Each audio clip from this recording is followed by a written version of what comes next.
గుండెలు లేవనొద్దండి.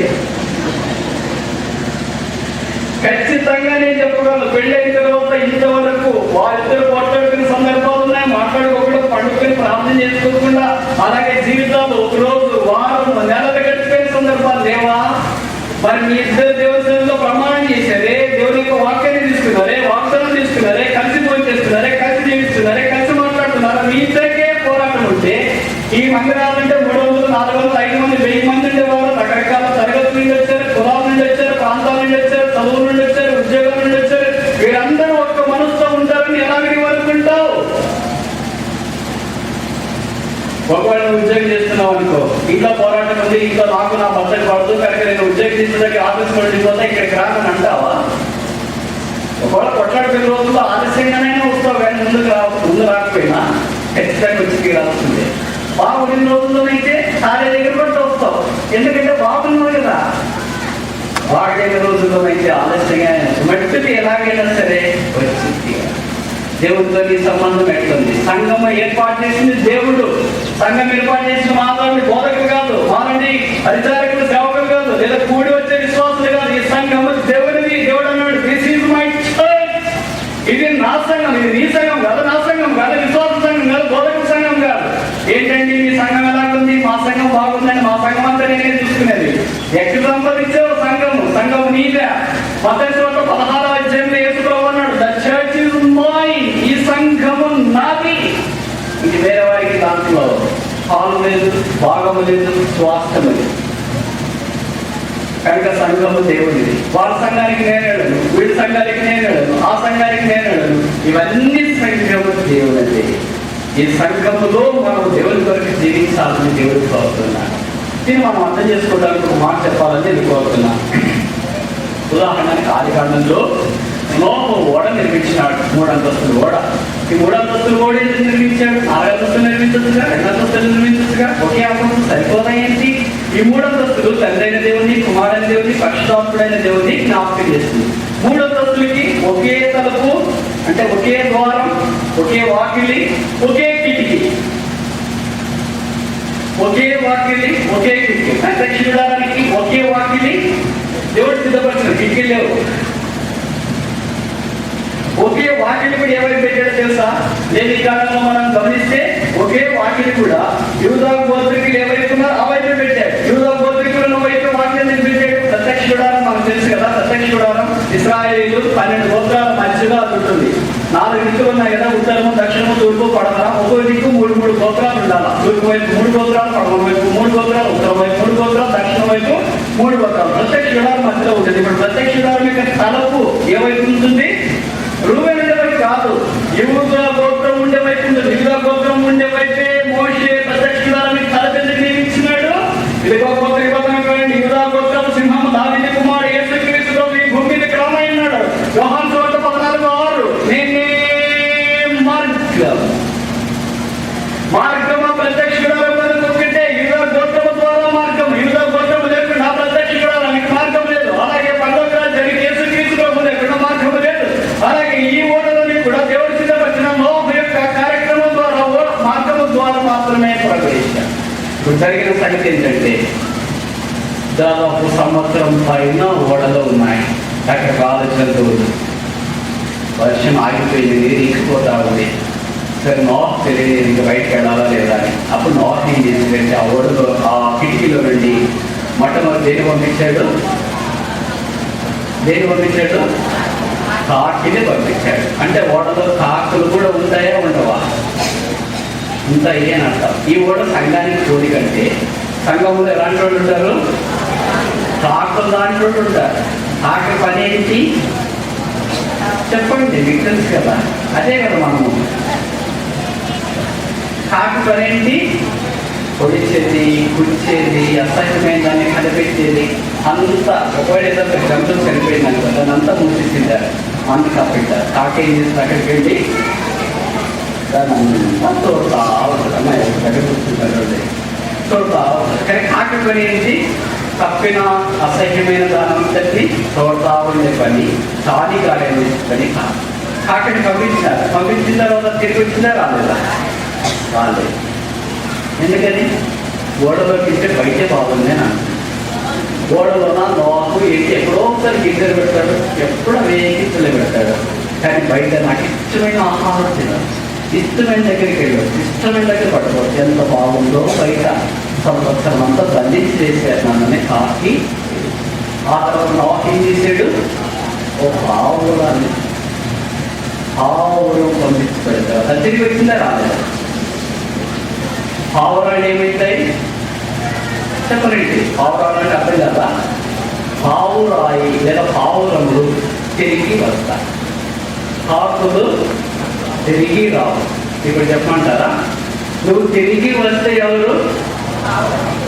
పావురం. తిరిగి రాకపోతే ఎవరు? ఇప్పుడు కాకులు ఎంతమంది ఉన్నారు ఇక్కడ?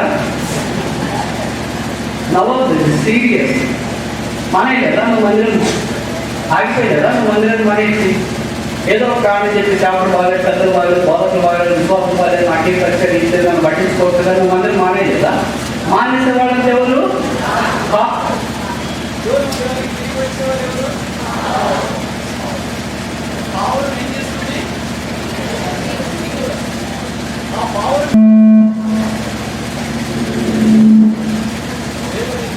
అందుకే పావురంలో మొదట దేన్ని చూస్తారు? ఉదాహరణకి మనకి ఏదైనా ఊరికి వెళ్ళారు, పేరు చెప్తారు కదా, మీకు ఫలానా ఊరిలో ఫలానా వాళ్ళకి తెలుసా అంటారు. మనం ఏమంటే ఎలాగున్నారు అంటారు. ఎలాగున్నారంటే మొదటి ఏం చెప్తాం? ఎరగున్నారు, లింగు ఉంటారు, స్మార్ట్లు ఉంటారు, పేరు ఉంటారు, అందంగా నవ్వుతారు, నవ్వుతే 32 కూడా కనిపిస్తాయి అని చెప్తాం కదండి. కానీ దేవుడు మనం గురించి చెప్పాలంటే ఏం చేశాడు? పరమగీతం 7వ అధ్యాయం 1వ వచనం. పరమగీతం 7వ అధ్యాయం 1వ వచనం.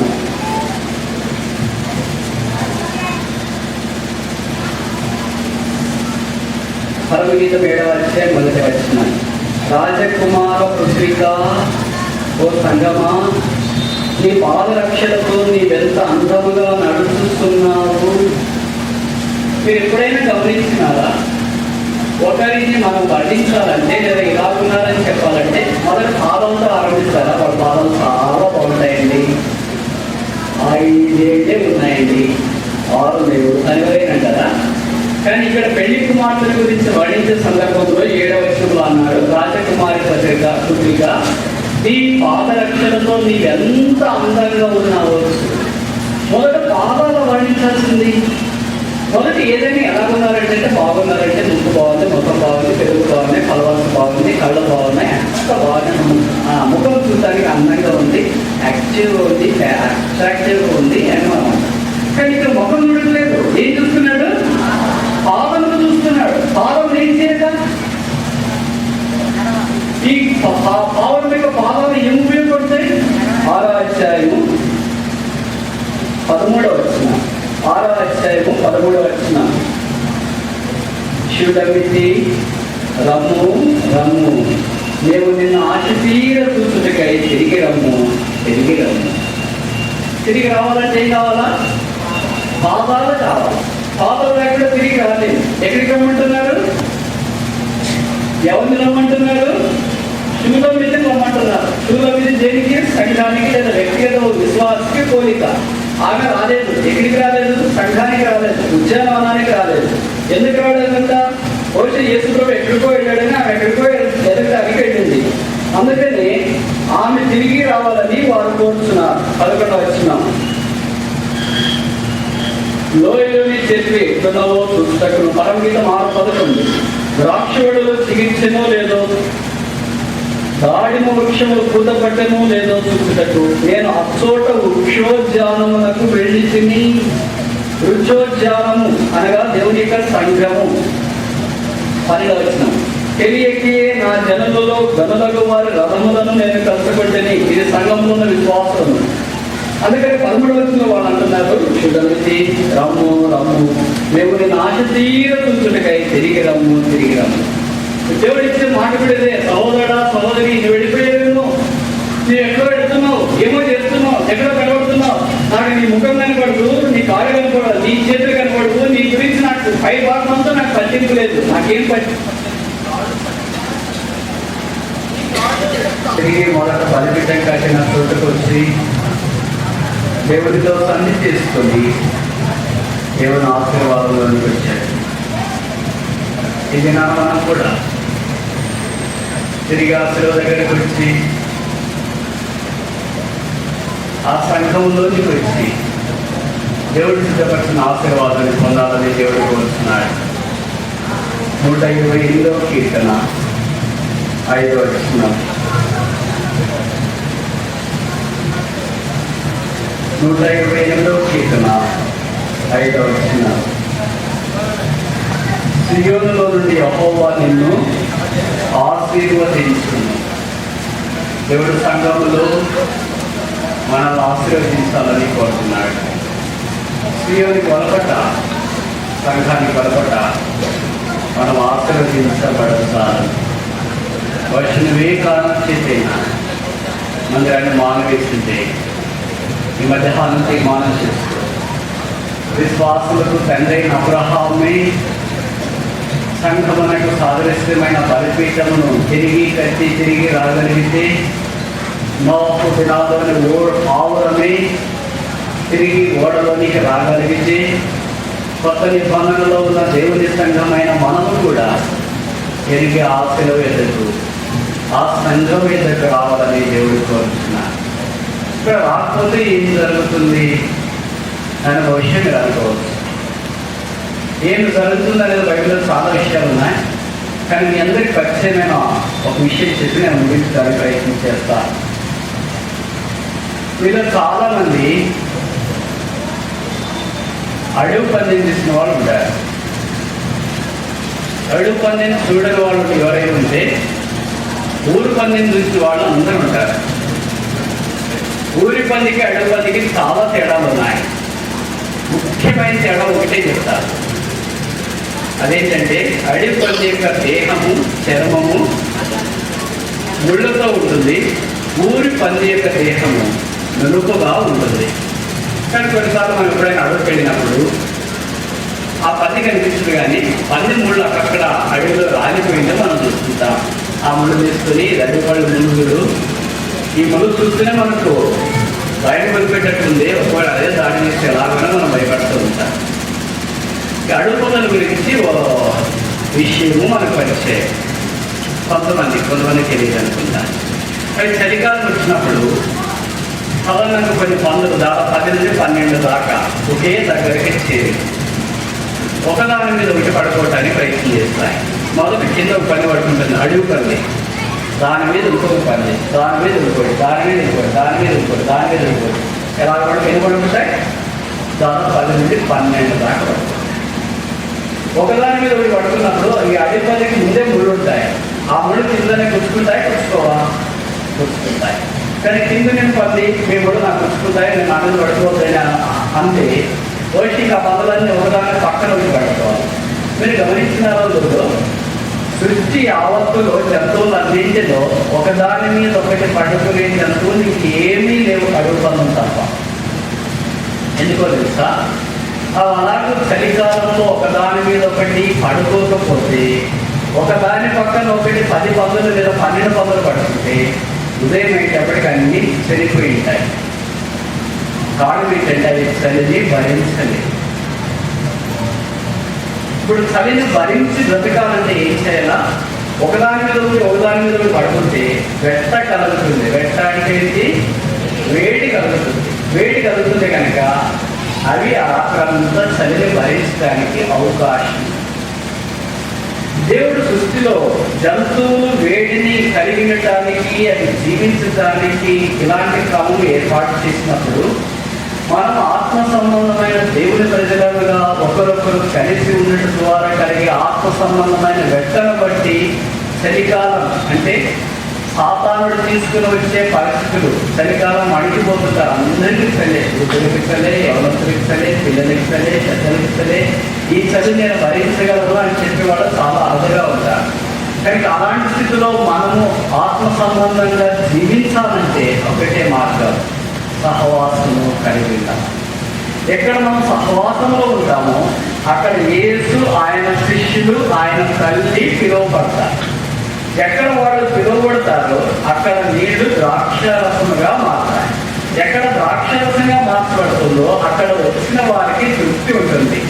ఎక్కడ తృప్తి ఉంటుందో అక్కడ ప్రజలు అంటారు, యేసు గలిలయలోని కానాలో ఈ మొదటి నుంచి క్రియ చేసి తన మహిమను బయలుపరచును, అందువలన క్రమంలో ఉన్న విశ్వాసులు ఆయన యందు విశ్వాసము. దేవుడి యందు మనం విశ్వాసం ఉంచాలంటే దేవుడి కార్యం చేయాలి. దేవుడి కార్యం చేయాలంటే మనం అక్కడికి రావాలి. మనం అక్కడికి రావాలంటే ఏం చేయాలా? ముళ్ళన్నీ మర్చిపోవాలా. ఆమె పడుతుంది, ఈయన కలుస్తాడు, ఆయన చేస్తాడు, ఈయన చేస్తాడు, అన్నీ మనం మర్చిపోయి ఆయనకి ఎన్ని ముళ్ళు ఉన్నాయో నాకు కూడా అన్నీ ముళ్ళు ఉన్నాయని అనుకోవాలి. నాకు అసలు ముళ్ళే లేవు, నేను ఎంతో బాగా స్మార్ట్గా, వాళ్ళకి అన్నీ ముళ్ళే అని అనుకోవద్దు. అందరికీ ఖచ్చితంగా ముళ్ళుంటాయి. అంటే దేవుని కృపా సమృద్ధిని బట్టి దేవుని మందిరావణంలో మనం ఇలాగూ వచ్చి దేవుని ప్రజలకు వెంట కలగ చేసి మనము బ్రతకాల, వారిని బ్రతికిస్తాం.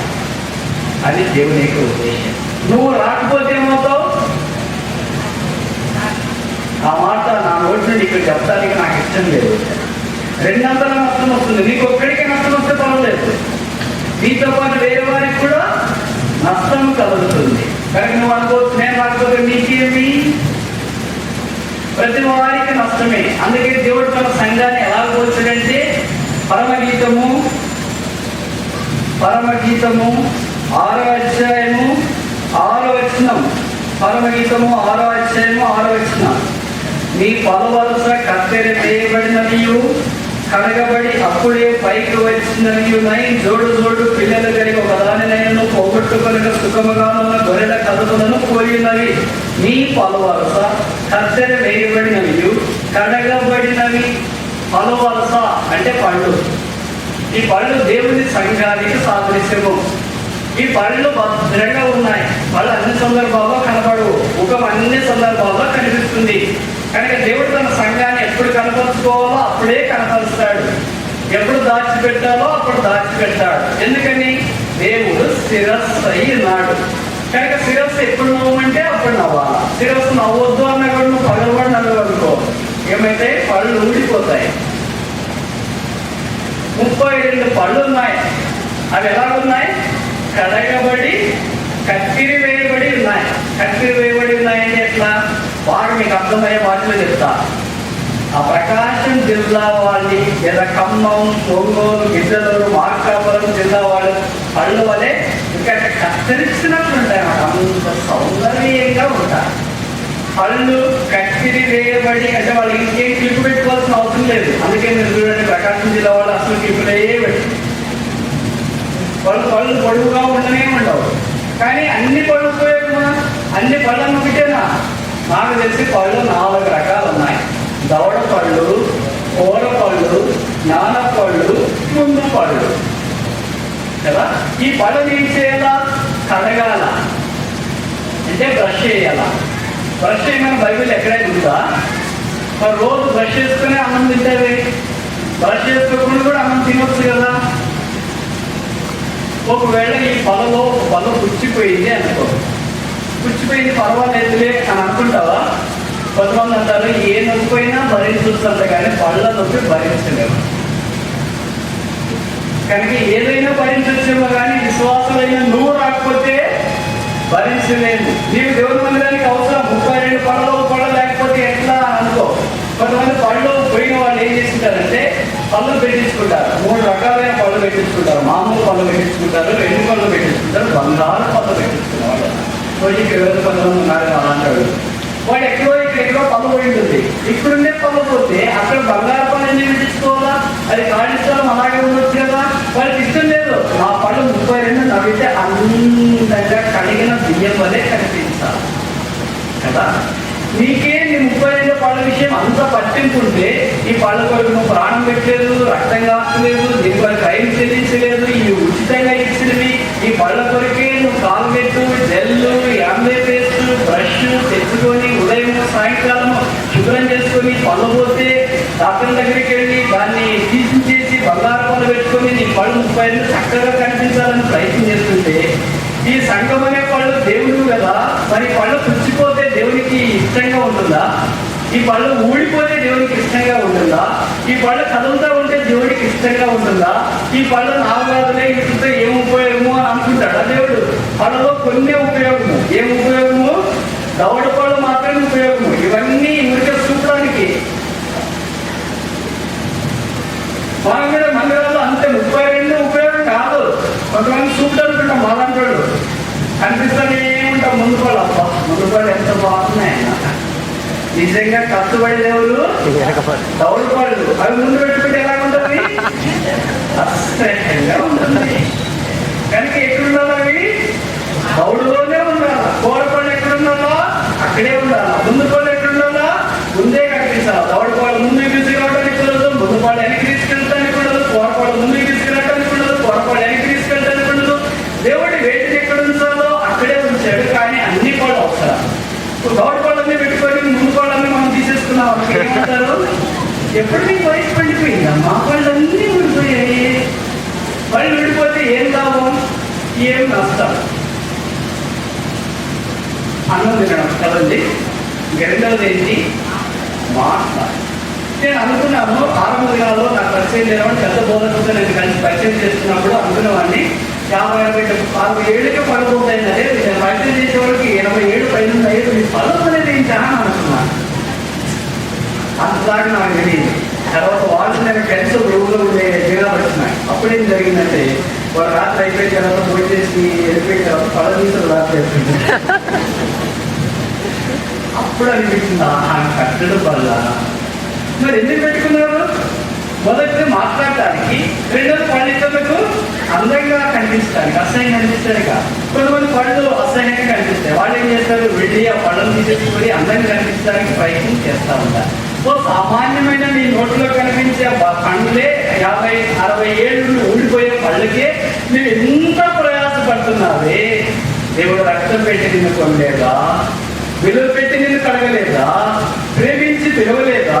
నీ కొరికే విలువలో బలిగా అర్పించబడి సమాన జీవుడు తిరిగి లేదా?